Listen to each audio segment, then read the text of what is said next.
give me a moment's peace and take out the trash. We pay taxes for people to come and take the garbage. Hey, listen, Greenie, no more sneaking rides to the junkyard. Yeah, man, take a taxi when you want to go to the junkyard. Hello and welcome to Hot Trash Unlimited, the show where me, Joe, and me, Caleb, go to the cinema in search of movies that could and should be hot trash. Yeah, sometimes we think we have a slam dunk.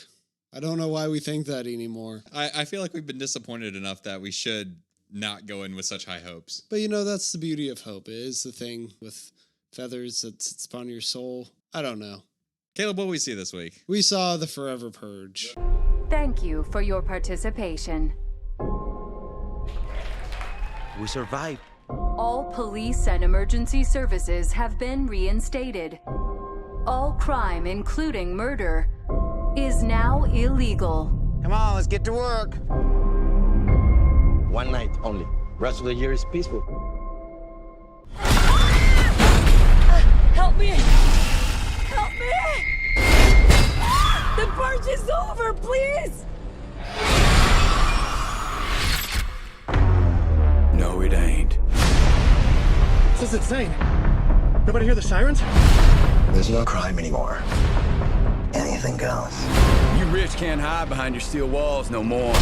Powerless. How's that feel? It's the real purge. The Forever Purge! The fifth, can you believe it? The fifth movie in the Blumhouse Productions franchise. Much like hope, this kind of perches on your soul and just never goes away. Who would have thought back in 2013 that this would have 5 movies and 2 seasons of a TV? Yeah, theoretically, this is the last one. For now. That's what they say. Until they see that box office return, because this movie only costs like $2. Well, we saw this opening weekend. Or wait, no. No, it's been out for a week. Yeah, but we were the only 2 people in the theater. It's a midday showing. It was the first showing in the theater. On a weekend, I feel like there should be one more person in there. Thank God there wasn't, though, because that means we can talk about this movie while it's going on. That's true. Which is how I get through a lot of these movies. Yeah, the experience of just having the entire theater to yourself so you can riff on it really is a fun experience. It helps when you have a movie that's a little bit more riffable. Mm-hmm. We had some fun at the beginning using our cowboy voices. Yeehaw, purgers. There's a snake in my purge. Somebody's poisoned the purge hole. However, this is what the other 2 Purge movies I've seen also do. It completely squanders the premise by having way too many characters and none of them be interesting. Yeah, what do you need for a Purge movie? A spice of political commentary, throw in some powder of jump scares, and top it all off with the movie that can't hold my interest. That's how you make a Purge movie. You're incredibly correct. We saw the first Purge together. Not the original Purge. The movie titled The First Purge. Purge for the first Purge. Yes. I just remember the only thing that sticks out to me about that movie, 2-3 years later, is that one of the bad guys was named Skeletor. Yeah. It wasn't even that interesting of a bad guy. It's just his name was Skeletor. It was the dumbest name you could give a guy. And very similarly, if you come to me in 2024 and ask me anything about this, I'll be like, well, there was a bad guy who called his wife mother a lot, and I think that's the only thing I'll remember. Yeah, I mean, Texas. I saw the trailer for this a couple months ago, and I got so excited that we were getting The Purge, but Texas. Unfortunately, this is not very Texas. This is a lot of the same... El Paso, and henceforth all of Texas. This is a lot of the same thing you get in any Purge movie, which is the same 4 alleyways, and then they drive down a freeway or something. It's extremely boring locations. It costs $2 to make. That's why. So this is a franchise that's been successful enough that it's gotten 4 sequels and a TV show. Yet they 2 seasons of a TV show. Yeah, yet they cannot just dish a little bit out so that they can have more spectacle in the action. I will argue with you. At that point, the first 2/3 of this movie is incredibly bland in terms of cinematography and whatnot. Very reminiscent of every other Purge movie. But they definitely throw a little bit more budget once they get to El Paso and it's on fire. There's a long tracking shot with that tank, starting with that tank. Yeah. They're definitely trying a little harder once they get to El Paso. When you get to not Mike Pence's crew, there's definitely a little bit more effort. However, there it folds into, while they are actually, you're seeing action and stuff, it's just shot in the most boring shot reverse shot way possible. We usually start this podcast off with a premise. there's not much of a premise here. It's every other Purge movie, except this time they don't stop purging after the clock ends. And this time the political commentary is about immigration and also just white supremacy in general. See, I think they start to do a little bit different stuff with that. They start to make it not so, it's the people who we knew are crazy all along, like the guy with a swastika on his head. Because they have Kirk, whatever his name, one of the stable hands, start going off about how the wage inequality is what is like making this just cycle. And then you have the stable owner being like, no, you're falling into their trap by falling into this. I'm like, wow, they're actually trying. And then it goes nowhere after that. And then it immediately goes back into white supremacy and just... Well, and that's the thing here is that we have talked about several movies on this podcast that have political commentary. From Blumhouse, The Hunt was one of those. Oh, yeah. I forgot about that movie.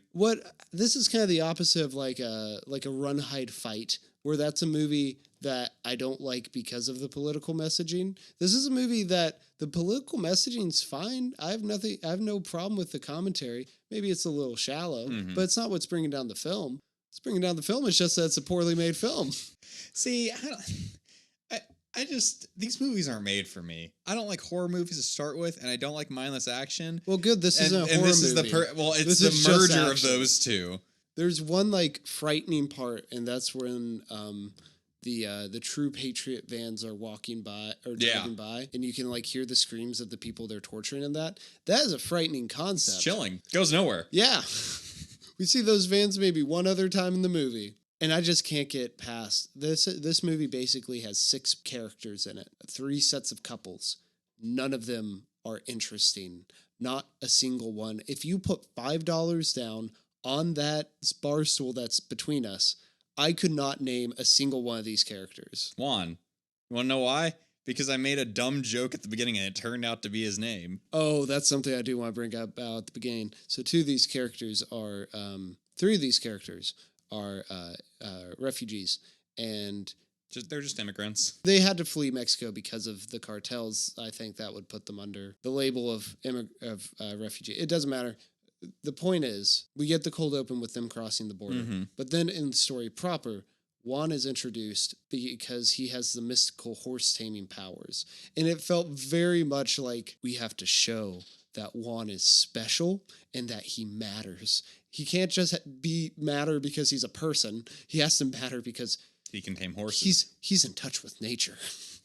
And you kept joking about how like it was Chekhov's horse, and like nothing ever came back some about part it. he was gonna have to tame like a purge horse or something.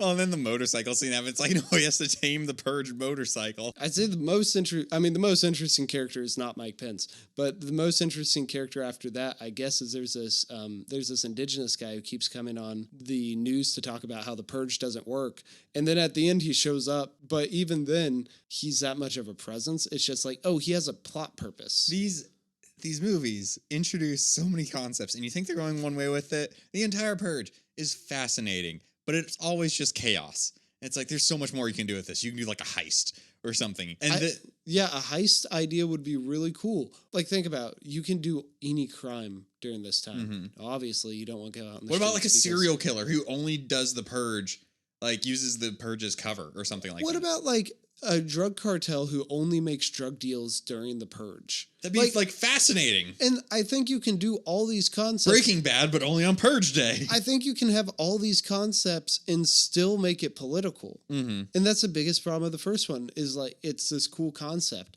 but you're stuck in a house with Ethan Hawke and Lena Headey, who are playing boring people. They've slowly, I guess, expanded this, and I guess this is their most largest scale one because they're like crossing countries and borders and stuff, but it still feels incredibly small. And that's kind of where I'm going with this. Where could this go? They have this Native American guy on TV talking about how the purge doesn't work. He's sad to see America go like this. I thought it's going to be like Native Americans coming in at the like third act. We're taking this we're taking it back. We're not letting y'all ruin this country.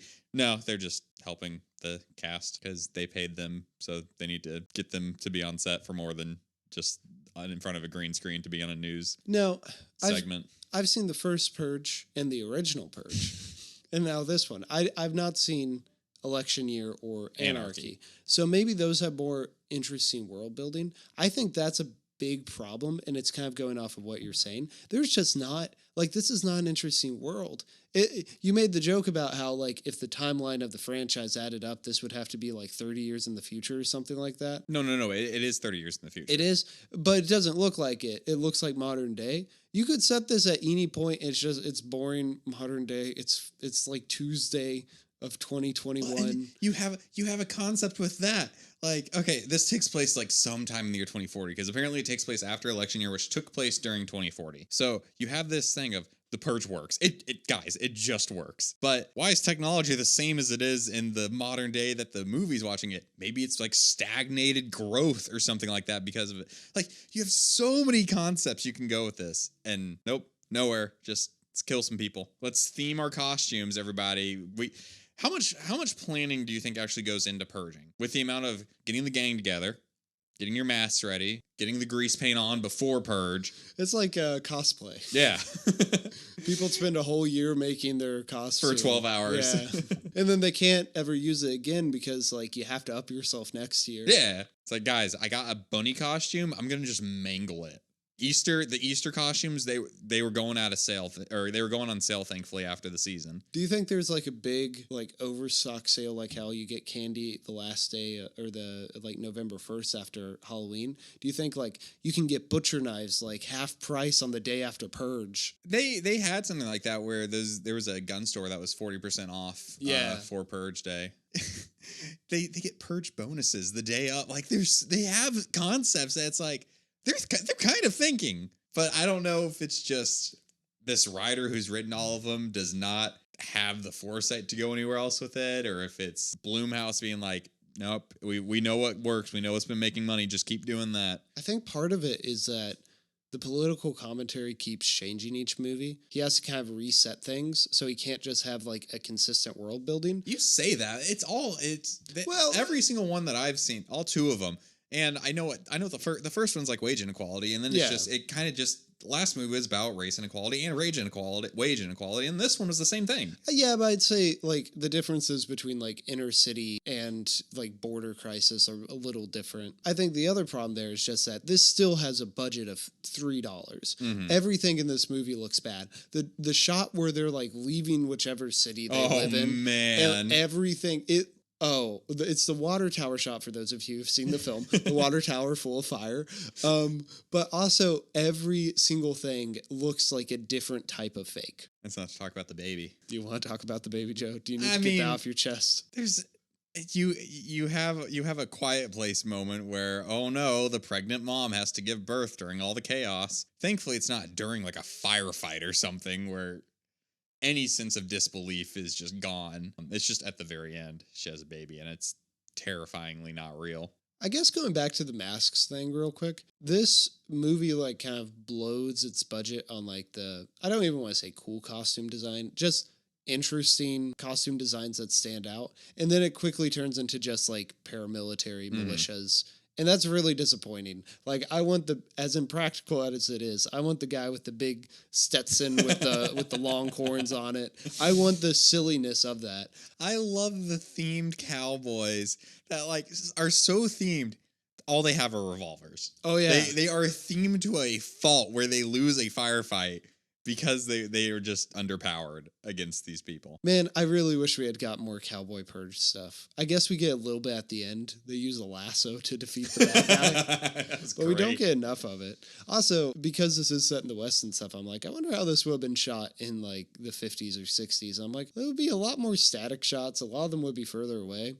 But it would be better. Like, it'd be more interesting action. A lot of this movie takes place in just a tractor trailer, just driving for so long of it. Made out of titanium.